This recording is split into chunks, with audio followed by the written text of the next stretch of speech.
ikintu cyanunguye kubwo no munsi abanyarwanda benshi bitabiriye ndakeka turi nk'ibihumbi 3 twicanga muri no sare. Aha, umunsi wo kwibohora rero aho ngaho turi kuri ambasade, muratubona iyo twageze kuri ambasade guys tuba tumeze nk'abageze mu rugo, you know.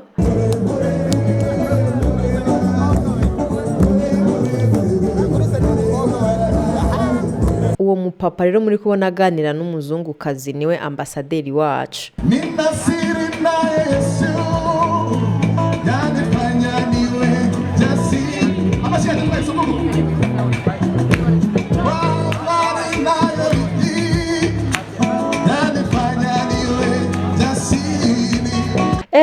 Dore nguwo wa muyobozi waje ahagarariye igihugu cya Kenya. Mama yakenyeye umukenyero.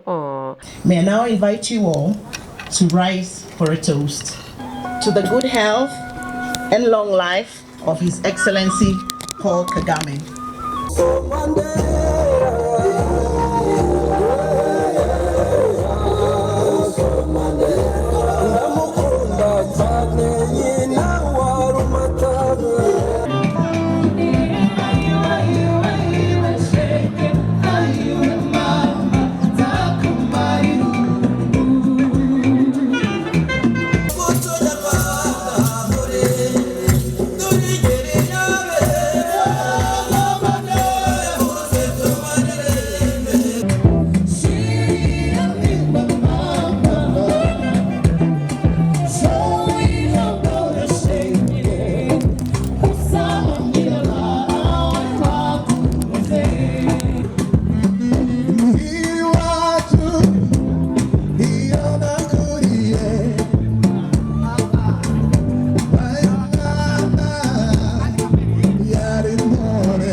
Rwanda would not have gone this far without each country, each partner contributing in many different ways.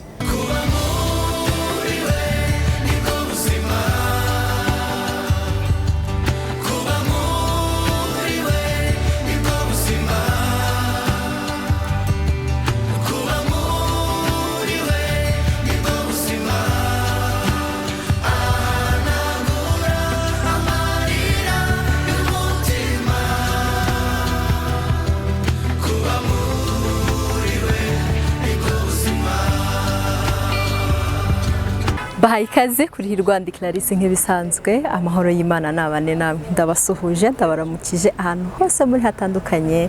Nyagasana akomeze kubahira, akomeze guhira imirimo y'amaboko yanyu. Nkuko mubibona rero turi kuri ambasade y'u Rwanda mu gihugu cya Kenya mu mujyi wa Nairobi. Yes ma'am. Guys, mama wanjye araje, so niyo mpamvu mbaye ukuntu nyine, ariko reka dukomeze. Nkuko mubibona turi kuri ambasade y'u Rwanda mu gihugu cya Kenya mu murwa wa Nairobi. Nkuko bisanzwe nyine uyu munsi ku itariki enye ni umunsi wo kwibohora. Nkuko muri kwibona hariya twaje rero mu birori byo kwibohora hano muri Nairobi kuri ambasade y'u Rwanda. Rero nifuje ko nyine nifuje yuko tubisangira nyine nkabereka nka Clarisse Hirwa twahabagereye, twifuje ko tubisangira nkabereka nyine uko byagenze, ukuntu ibintu bimeze neza. Rero guys, stay tuned, ubwo ndagenda mbereka uko byagiye bikurikirana, uko byari bimeze, mbese muragenda mubibona byose. Ndabashimiye rero, mukomeze mukurikirane, ntimucikwe, stay tuned. Love you guys. Aha, umunsi wo kwibohora rero aho ngaho turi kuri ambasade, muratubona iyo twageze kuri ambasade guys tuba tumeze nk'abageze mu rugo, you know.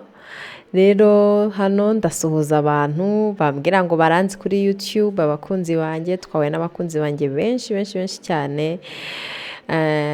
Twasuhuzanyije, umva byari ibintu biryoshye. Haha, njya gusuzura mama, ngiye gusuza bamwita Teddy, ni umama ujya udufasha kenshi cyane hano muri Nairobi ugize ikibazo cy'ibyangombwa n'ibiki mbese niwe muntu udushinzwe udufasha kuri ambasade.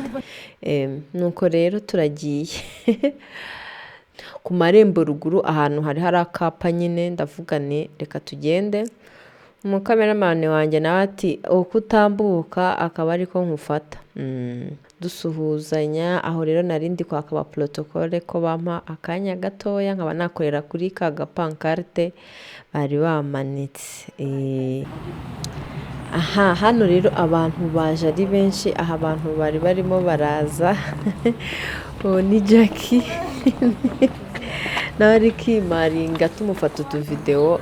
Abantu hano bari barimo baraza turongera tujya mu byicaro, hari hateguye neza. Guys, iyo ugeze kuri ambasade ikintu cya mbere uhita wumva akuka keza kumva urahumetse, haba hari ibiti, hari akayaga, mbese uhita wumva akuka keza nk'ako mu Rwanda pe, uba wumva nyine wageze mu rugo wisanzuye.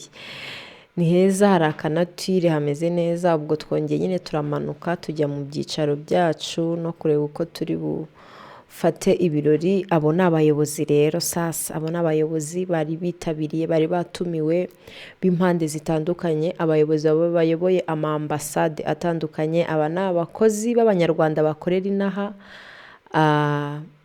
Nyine bose bagiye uko bazaga babakiraga babahereza akawayini. Noneho byari biteguye byari biteguye bimeze neza, umva biryoshye. Noneho umuyobozi wese watumiwe iyo yazaga nyine bahitaga bamwakiriza akawayini, ushaka amazi akayafata. Uwo mupapa rero muri kubona aganira n'umuzungukazi niwe ambasaderi wacu hano muri Kenya. Nguwo rero ikintu cyantangaje ni ukuntu ariwe wakiraga abashyitsi.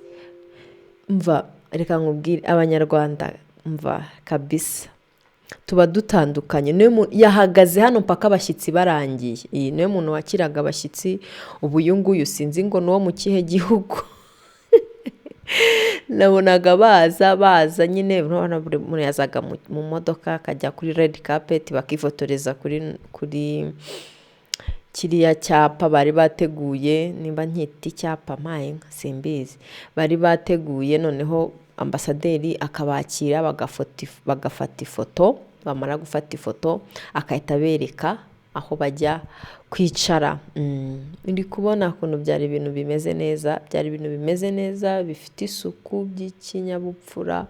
Umva ibintu bimeze neza cyane ngo ambasaderi wacu uwo n'undi mushyitsi buri uje.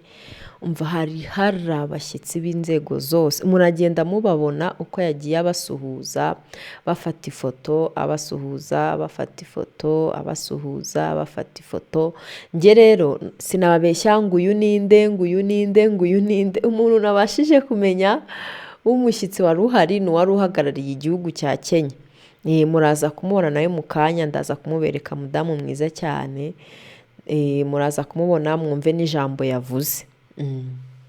Nuko rero aba bandi nabankubeshye nabonaga baza. Rwanda nziza, Rwanda ngobyi duhetse, mubyeyi watureze, iwacu ni muri Rwanda turagu. Dore nguwo wa muyobozi waje ahagarariye igihugu cya Kenya. Mama yakenyeye umukenyero, yaraberewe. Uyu nguyu mbese yaje ahagarariye igihugu cyo muri Kenya. Wabonye umuduga yajemo, wow. Uyu rero ni nkaho ari we. Urabona igihugu cya Kenya nicyo kiducumbikiye hano, uri kumva. Rero uyu nguyu niwe waje ahagarariye igihugu cya Kenya. None yari yambaye neza, yabyubahirije, yambaye umukenyero mwiza, wow. Yaraberewe pe, yaraberewe cyane. Nuko baramwakira bamuha ibyicaro.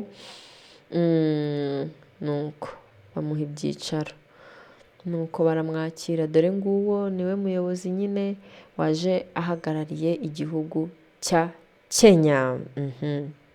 Dukomeze twakira abashyitsi. Wow, ariko ni mwiza. Wow, dukomeze twakira abashyitsi.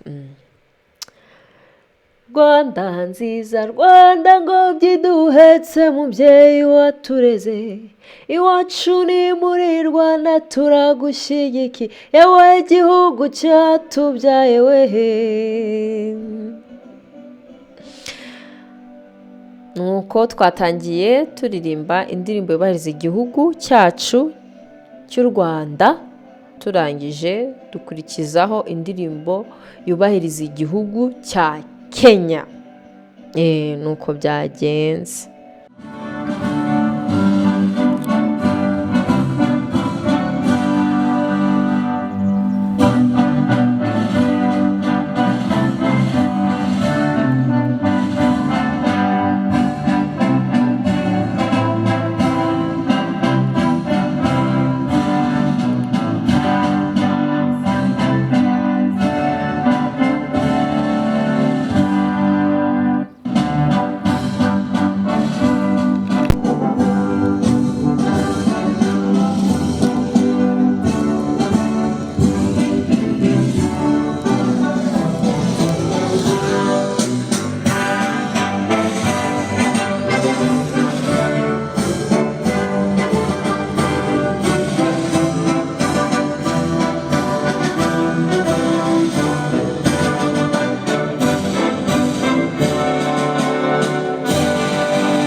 Thank you very much. You may now take your seats.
much. Let's give them another round of applause. They've given us such a good and great performance. At this juncture, I would like now to welcome our host, His Excellency High Commissioner Ernesto Caroline Wanjiru, Principal Secretary, State Department for East African Community, Minister of East African Community of the Republic of Kenya, and our honored chief guest today, Excellencies, Ambassadors, High Commissioners, distinguished members of the Diplomatic Corps, Defense Attaches here present, there's quite a number of them, distinguished friends of Rwanda, significant number of them, fellow Rwandans, ladies and gentlemen. Hamjambo nyote, karibuni katika ubalozi wa Rwanda. We are so honored to have you. I wish to begin by warmly welcoming you to Rwanda High Commission. Thank you for joining us on this important occasion as we celebrate the 31st anniversary of Rwanda's liberation. Our liberation is known as KWIBOHORA. So you'll see a lot of hashtags, KWIBOHORA 31. We thank you for sparing time in your busy schedule to join us on this auspicious day.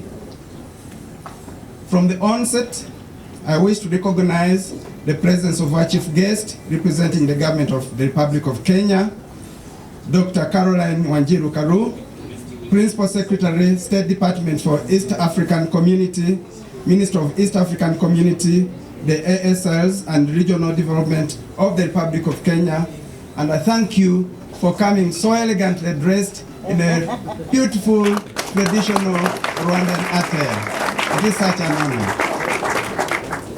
Excellencies, ladies and gentlemen, Rwanda's Liberation Day, which is celebrated annually on 4th of July, is a historical day when the Rwandan Patriotic Front, RPF, and the then Rwandan Patriotic Army, RPA, which is now the RDF, a force of brave young men and women led by His Excellency Paul Kagame, the President of the Republic of Rwanda, liberated the country and stopped the heinous 1994 genocide against the Tutsi and embarked on the daunting task of rebuilding a shattered nation.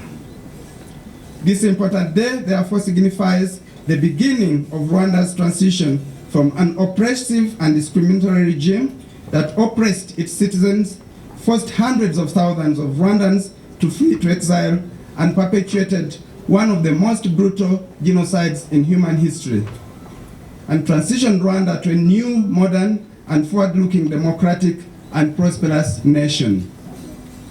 Liberation marks the beginning of the rebirth of Rwanda.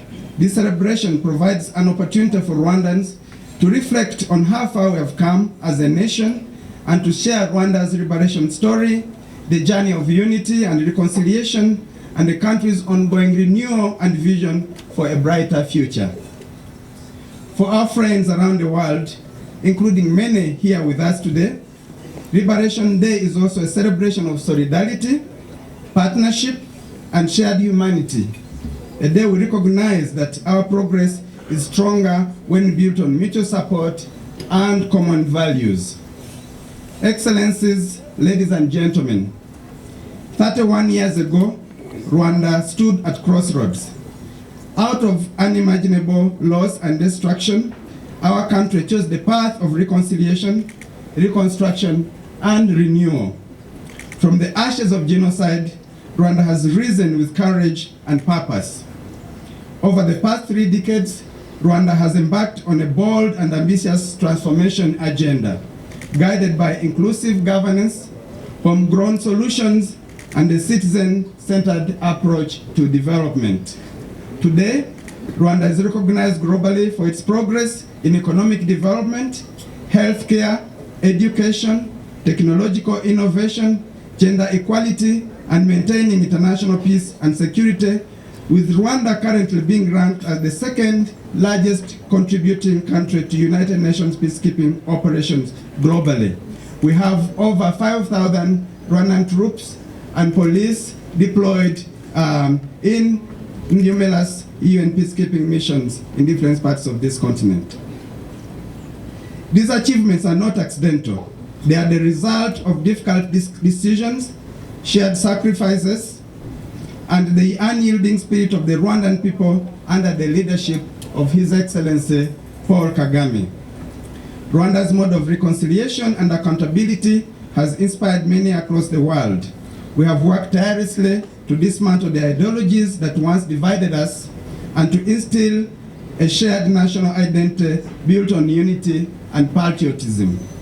Excellencies, distinguished guests, Rwanda has invested heavily in its population to improve its health, wealth, and productivity. The 7th Rwanda Integrated Household Living Conditions Survey, EICV7 results, released in April 2025, shows significant progress in poverty reduction and improvements in access to essential services. Specifically, the poverty rate dropped from 39.8% in 2017 to 27.4% in 2024, with over 1.5 million Rwandans lifted out of poverty.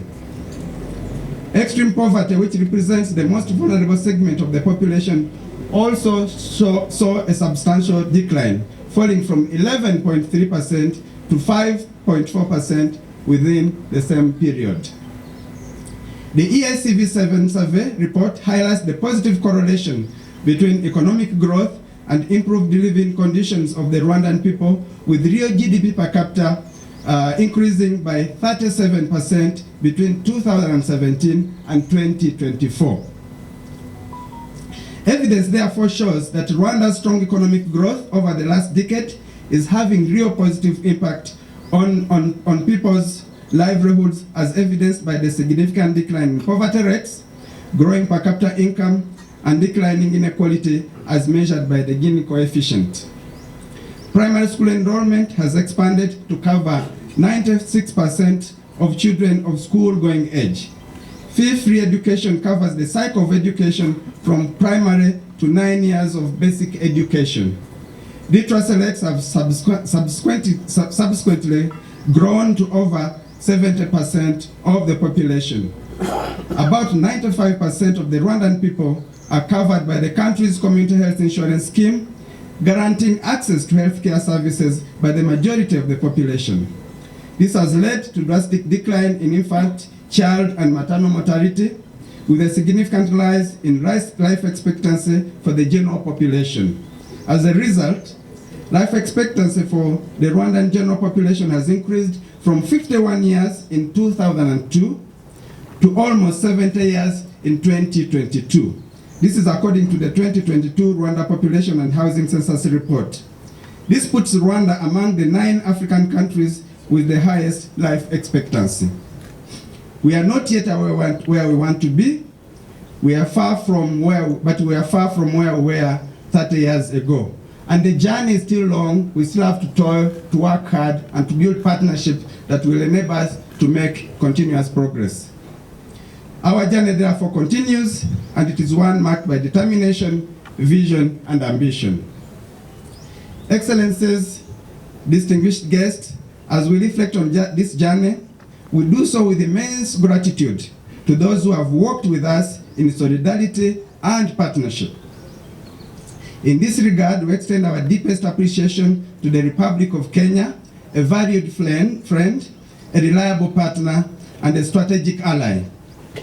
Kenya has stood by Rwanda in our moments of greatest need and continues to work with us in pursuit of sustainable development, peace, and prosperity. I've seen here many officials representing different institutions of Kenya that have worked with us, from the military, the police.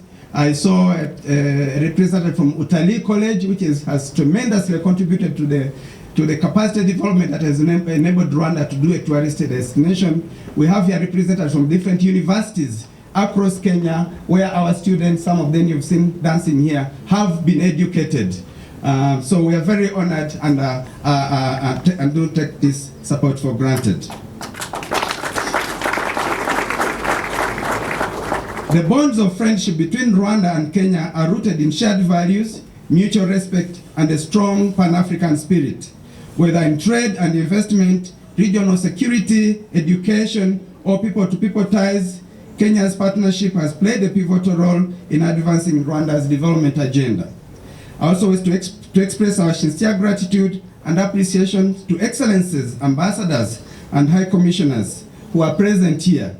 Your esteemed governments, friends of Rwanda, and all our partners for unwavering support in Rwanda's transformation journey. We deeply appreciate your generous support, and we shall ever remain grateful.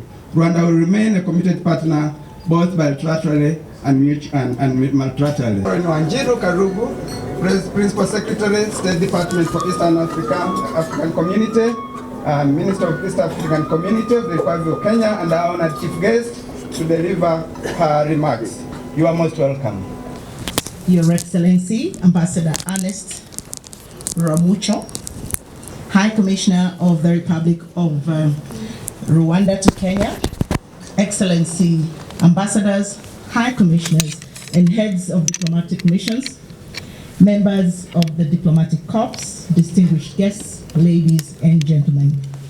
Allow me to start by welcoming my brother to the Republic of Kenya. It's the first time we're meeting, and I truly hope that you have enjoyed the warmth and the hospitality of the people of Kenya, and we are so glad to have you. Karibu na karibu tena sana. It is indeed an honor to join you all in marking Rwanda's 31st Liberation Day on behalf of His Excellency, Dr. William Samoei Ruto, the President of the Republic of Kenya, the Prime Cabinet Secretary, and the people of the Republic of Kenya. I convey warm greetings and heartfelt congratulations to the President, the government, and the people of the Republic of Rwanda on this extremely important occasion. Liberation Day marks the end of a painful chapter in Rwanda's history and the beginning of a new era of unity, resilience, and progress. It is a day to honor the sacrifices made, reflect on the journey from tragedy to triumph, and celebrate the spirit of never again. Rwanda has transformed remarkably, rising from the ashes of genocide to become a beacon of peace, innovation, and growth. This transformation is a testament to the strength, forgiveness, and the determination of its people. Indeed, the leadership of His Excellency President Paul Kagame has turned Rwanda into a model of inclusive development and a symbol of what is possible when a nation unites around a common vision.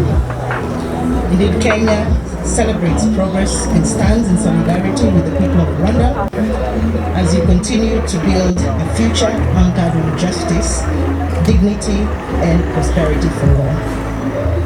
Our two nations share deep historical ties and a strong partnership that continues to grow. The 9th Joint Permanent Commission saw us sign 10 MOUs across key sectors, and we remain committed to the full implementation of these MOUs.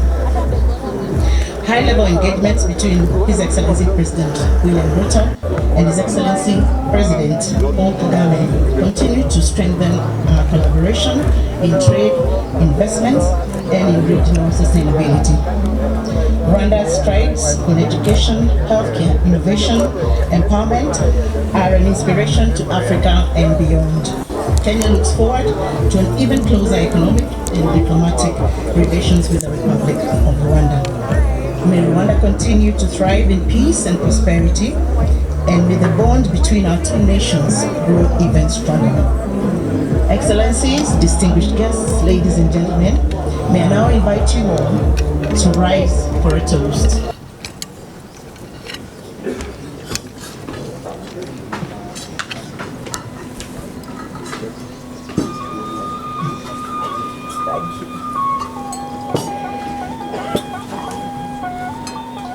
To the good health and long life of His Excellency Paul Kagame.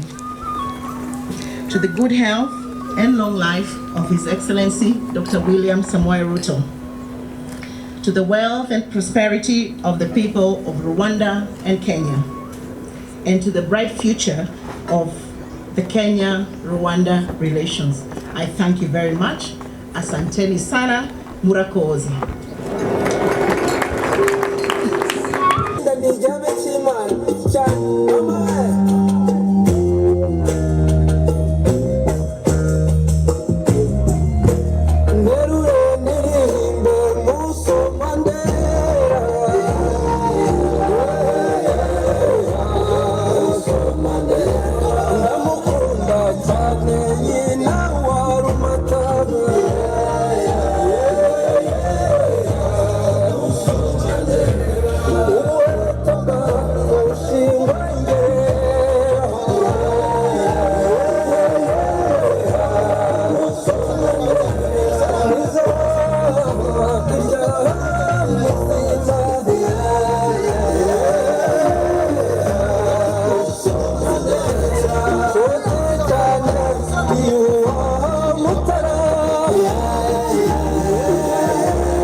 Terani skepusha.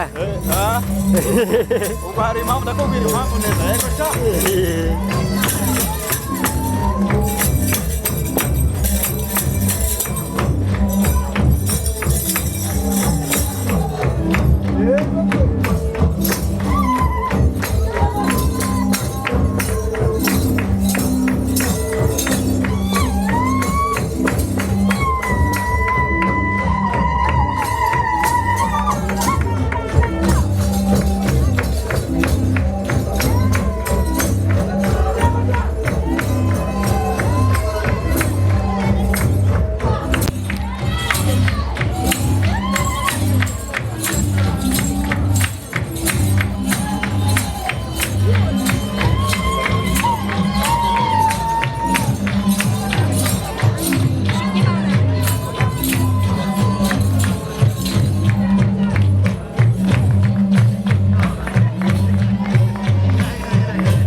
more.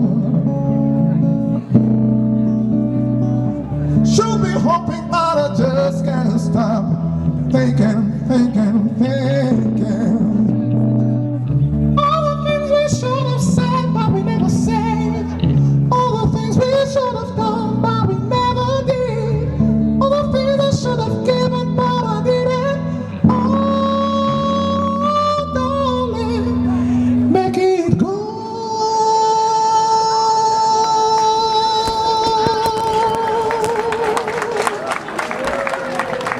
Thank you so much. Thank you.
Nyarwandakazi nitwa Madina.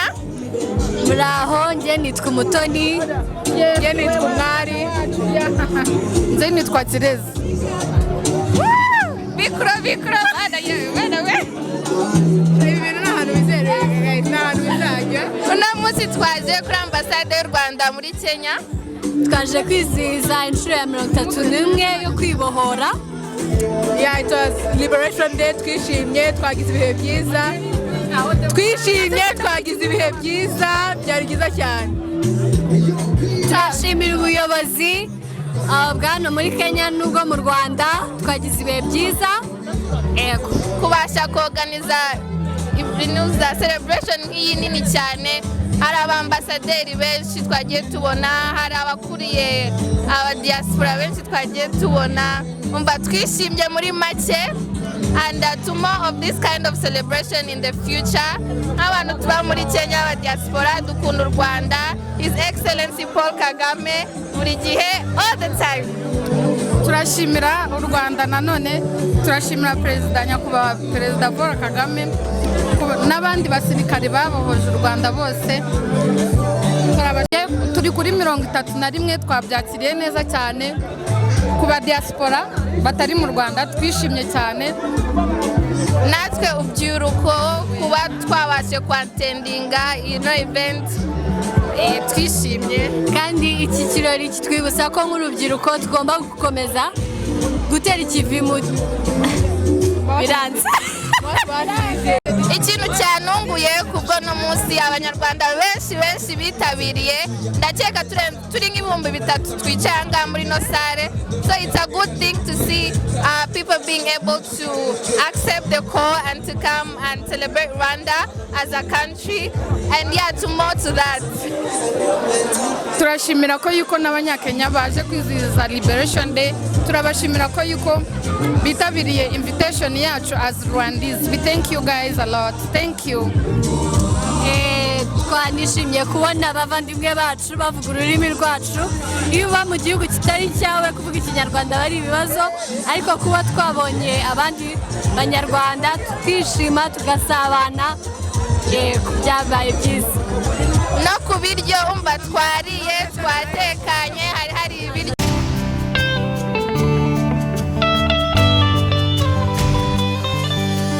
Mbega umunezero ukomeye, abanyabwenge batamenye babimenye bakwicuza imyaka imyaka yose bamaze. Mbega umunezero ukomeye, abanyabwenge batamenye babimenye bakwicuza imyaka yose bamaze.